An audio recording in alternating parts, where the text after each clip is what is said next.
And let's talk about, as I like to call her, Scary Khan, but she's Shaka Khan. That's my father's favorite artist. He loves Shaka Khan.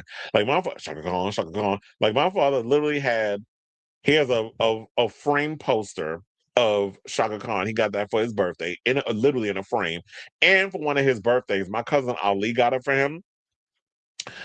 Even though I was like, I should have thought, but we did the party and everything for him. But my cousin got him a cake with Shaka Khan's face on the cake. A fun time was like, oh, I know I couldn't have been there because I was working. I didn't come till later on when the cake and everything was done. So that's what it was, my parents' house. So, and I was in, this is when I was living in Harlem. But anyway, nevertheless, long story. Let's get to the topic.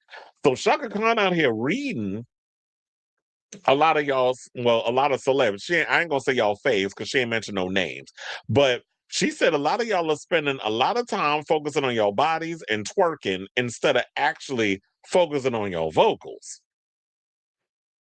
So an interview with Jessie Ware, shout out to Jessie Ware. I cannot wait for her new album. I totally forgot she had a podcast.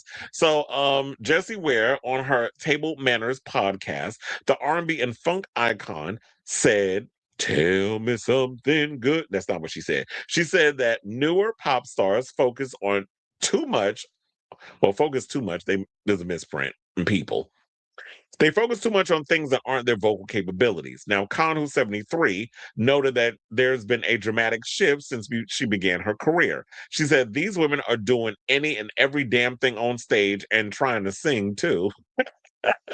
Furthermore, Khan says that artists who rely on choreography and their physical routines might be trying to make up for something else. She said the ones who are doing the most physicalities with their butts and stuff and their body parts are the ones that usually are compensating for what they don't have. Now, Khan's thoughts came after a broader discussion with Ware, who's 41, who referenced comments from Patti LaBelle and Stephanie Mills about maintaining the focus at live shows on vocals rather than production.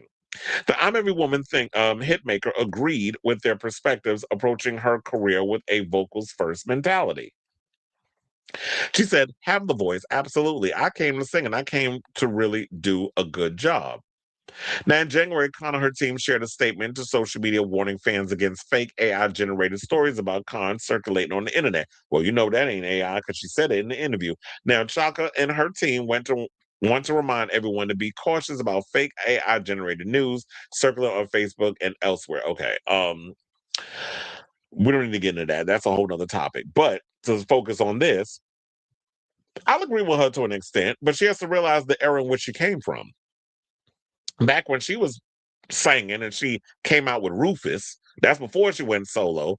There was no MTV. There was no era of the music video and focusing on the spectacle versus the vocals. It's like you had back in the day, you had to be able to sing.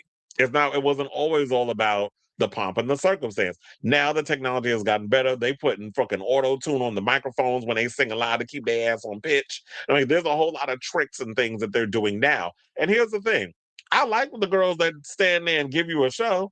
And quiet as a skip shocker. I understand that people was trying to read me because I said, "Ma'am, first of all, you at an era now when you can't even remember the lyrics of your own work." Here goes all. That's how she be singing now. That ain't nobody. I was trying to find the notes singing that damn song. So,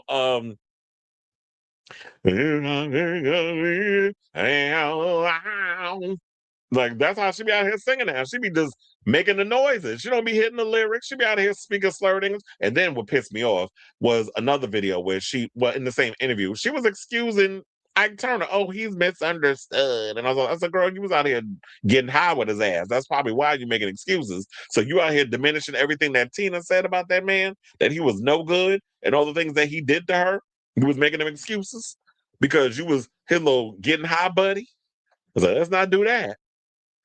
But I do agree with her to an extent because it's like, yeah, you come from a different era. Now it is all about the pomp and circumstance. But if you don't give me pomp and circumstance, I don't mind the pomp and circumstance if you also go focus on the vocals. At first, I was like, well, I was shaded Jennifer Lopez because Jennifer, y'all been dragging her recently, especially when she wore this see-through outfit where you could definitely see she had like a thong on, a high-waisted thong under this sheer It looked like a bodysuit.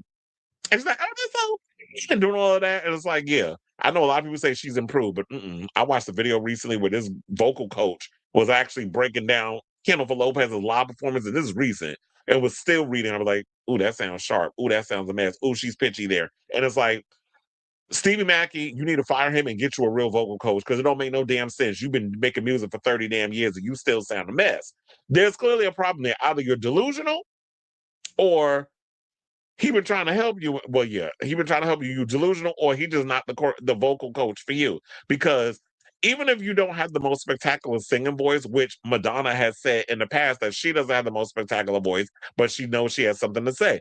You work with the people that be able to help you to hit the be able to strengthen certain things, so that way you can be able to carry a tune. You can sound good live, but you don't try to like. We're not expecting you to blow like Mariah Carey, but to work with your what you have. Be able to work with what you have is what I'm trying to say. So I'm not expecting everybody to be out here singing like they Shaka Khan or Patti LaBelle or Stephanie Miller. Like there's levels, as I've said, to this music. Then there's girls out here who are performers. And if you're a performer, perform. But also, if you don't have the greatest voice in the world, that's fine. I like the pomp and circumstance. I like a showgirl. Like, let's take for instance Kylie Minogue. People have said she can't say, "Oh, the bitch is proven." I mean, she has proven to y'all that she can sing because I've heard her, I've seen her live many a times, and she's worked on her craft.